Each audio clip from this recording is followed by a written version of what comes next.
Hola, buenas. Estem així al Salfuro. José, Sí, quants anys fa que tu coneixes això?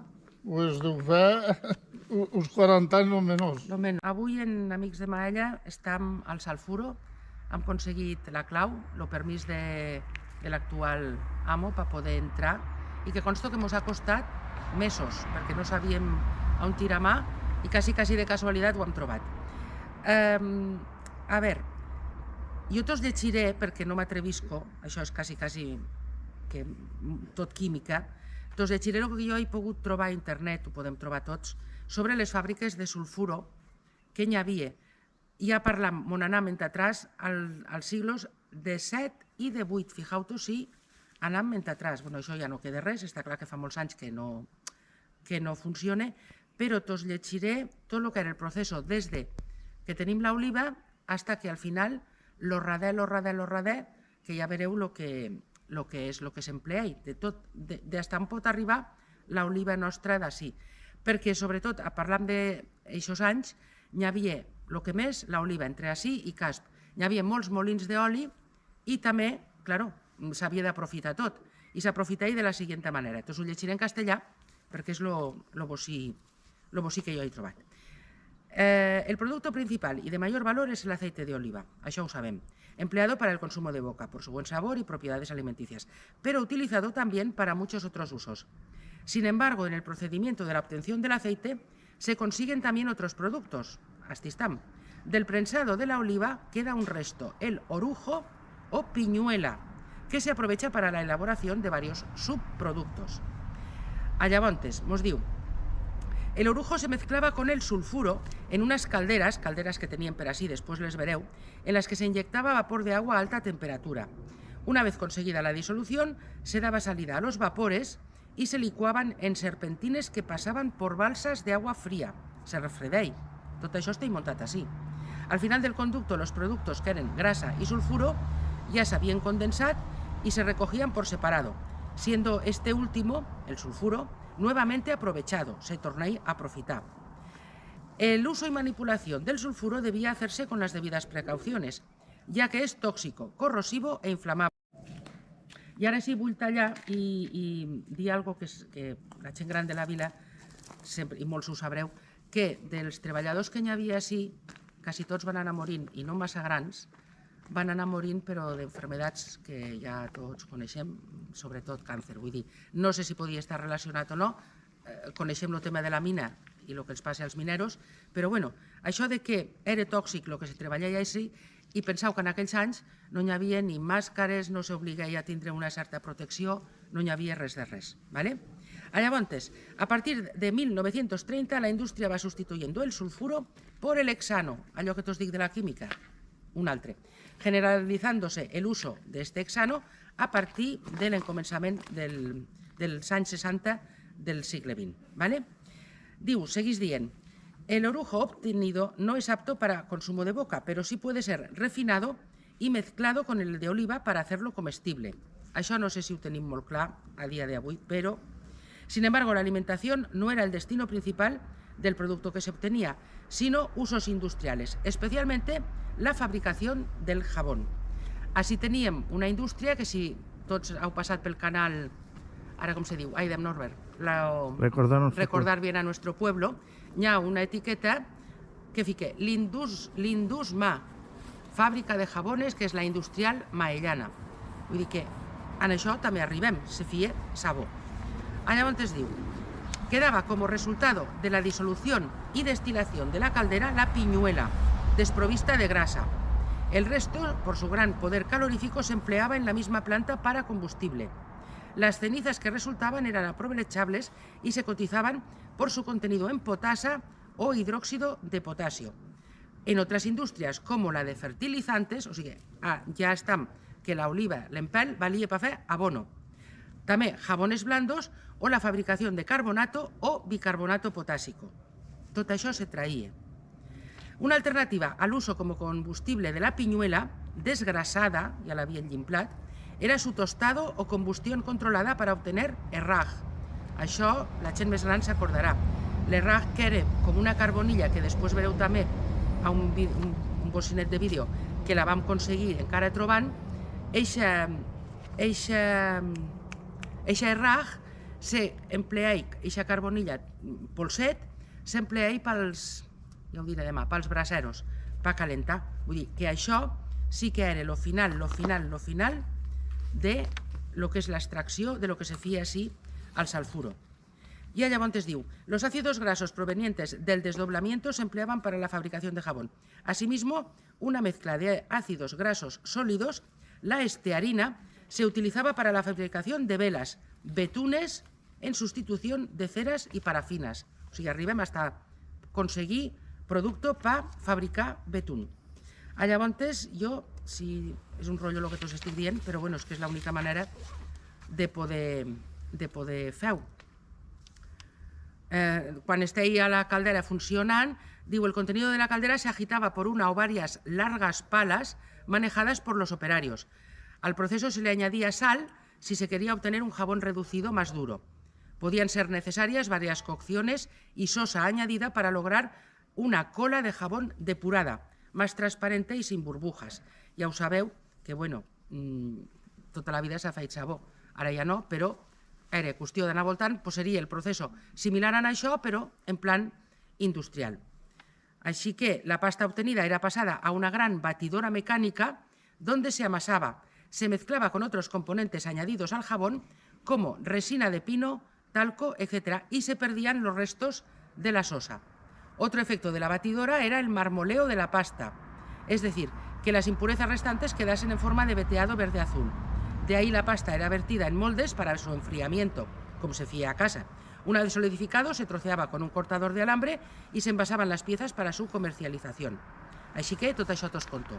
Una mica rotllo, si ho voleu seguir fins al final, però és l'única manera que he trobat de poder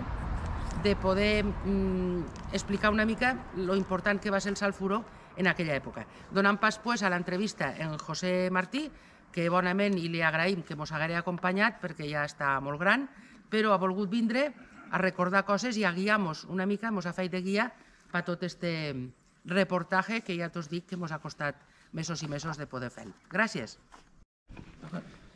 Hola, buenas. Estem així al sulfuro, José. Sí. Quants anys fa que tu coneixes això?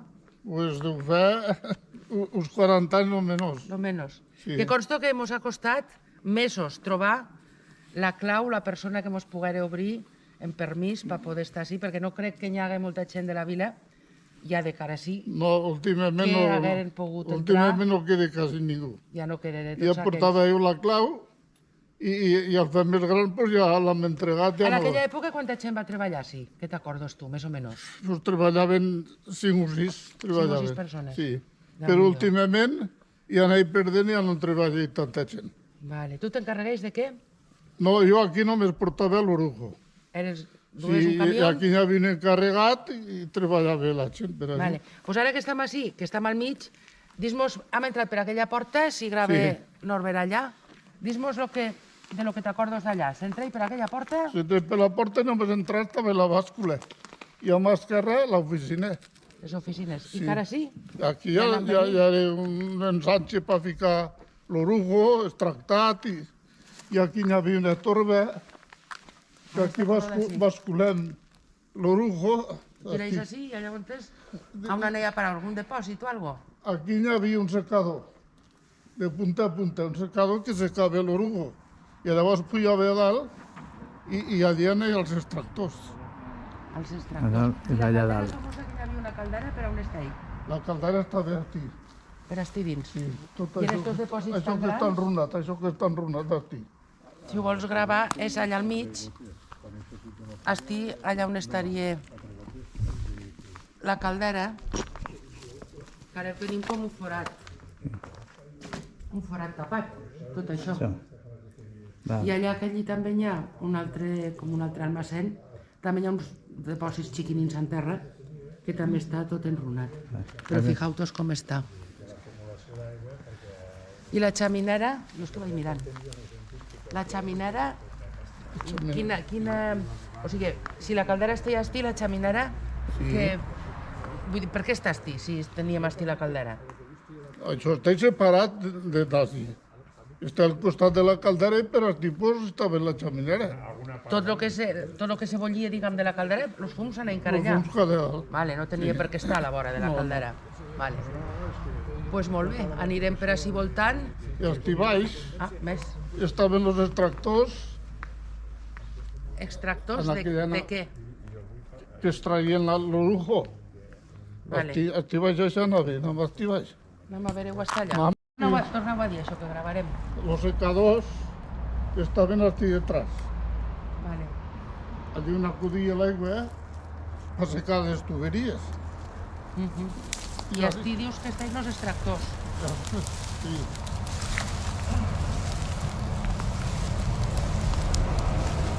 Ojo, que me fa por, no s'enganxo. Ja tinc la remolque. Això és un altre bocí d'almacén. Aquí estava la sala dels extractors. I a dalt devia... A dalt hi ha l'orujo, que se seca allà i hi ha l'orujo a dalt. I llavors obrien els tubos i omplien los extractors. Vale. Sí. En aquests tubos d'estidal, per estivar aixell... Omplien los extractors i després ja traien l'orujo i allà. Vale, vale. Desde luego está, lo pobre. A dalt, ¿Qué hay? encanyar orujos ens extractaven. Encara? Dos aletudos, n'hi ha encara. Vale. I ahir que vam estar, allà on guardau encara els raders sacs, De raj. l'errag, que és això, que bueno, ja ho anirem explicant, ja ho veureu a l'altre vídeo, que és la carbonilla, diguem, radera. Los raders. Que sempre pels braçats. Pels i braçats. exacte. La radera carbonilla, los raders que se... Los raders i l'erraj. O sigui, passam des de l'empel, Al del rader. hasta el rader. Pues sí. En un puesto que hasta se fien sabons, se van arribar a fer sabó també, Los avui ja no vaig veure jo, això. però vull dir que és un... Des de luego No. l'empel és fabulós perquè en aquella època que n'hi havia tant, s'aprofitei des de l'encomençament l'oli, Tot. l'oli que se podia minxar, l'oli que ja no era de minxar, Igual com anar passant, Igual com bastorcinos. pues sí, s'aprovecha el rabo, no? Del rabo. Exacto. Pues molt bé. Vale, moltes gràcies, José, per haver vengut. I bueno, després ja parlarem. Com has de pujar dalt si no es pot? No es pot, està tot desfet. Derrumbat. Està tot desfet. Així estem que hem descobert com una espècie de zulo, ja t'os direm on és, o no, si l'amo mos dixe o no mos dixe, i t'os mostro així una caixeta de bombilles, una caixeta que hem trobat per així. Mireu, si s'arrima Norbert, veureu, això encara són sacs, mireu com és. Mireu, així el buido una mica perquè se vegi, passa que estan a oscures i sense llum. Això és el que se dieve erraj. L'erraj és lo rader residuo que quede después de tot el procés de fer l'oli. L'oli d'oliva, l'oli nostre de minxar. Això ja t'ho explicarem després perquè ja ve tot un procés químic i veureu des de l'oli fins a arribar a això, que s'empleï per fer, és com una carbonilla, l'empleïn i la venien en sacs, com així veu que hi ha encara un resto de sacs, s'empleï pels bracers per fer calor. O sigui que de l'oliva, de l'empel, arribam des del sabó, arribam a un tossal de productes i este és el rader. Encara hem aconseguit trobar estos sacs i bueno, això que sapigueu que és l'erraj. I tenim així al costat l'artífice, gràcies a ell, a Pere Roda, que mos ha volgut obrir això. Ell és l'actual propietari de tot això que hem estat veient. Li volem donar les gràcies per ser tan amable i per haver estat així amb nosaltres. I sí que volem puntualitzar el tema dels apellits, el tema de Bondies, propietaris, que això, els raders propietaris, quan el tema del sulfuro estava funcionant, eren la família Bondia d'ací de Maella, que eren Bondia Andreu, mos han dit els apellits, que no s'han de confundir. Bon dia, Andreu, que suposo que són els que van muntar tot això i després, no sé ni quan, però va passar, ho van comprar els meus oncles amb aquesta família, els germans Altés. Els germans Altés s'ho van quedar, molt bé. Perquè tu d'això ja és el que deies. No, jo d'això ho he vist funcionar pràcticament mai. El molí sí, però Això no. Això ja no. Doncs molt bé, només era un apunt per donar-te les gràcies i aclarir aquest tema, que no fossin els bons dies d'una banda o els bons dies de l'altra. Doncs molt bé, agraïts. Gràcies. A tu, adeu.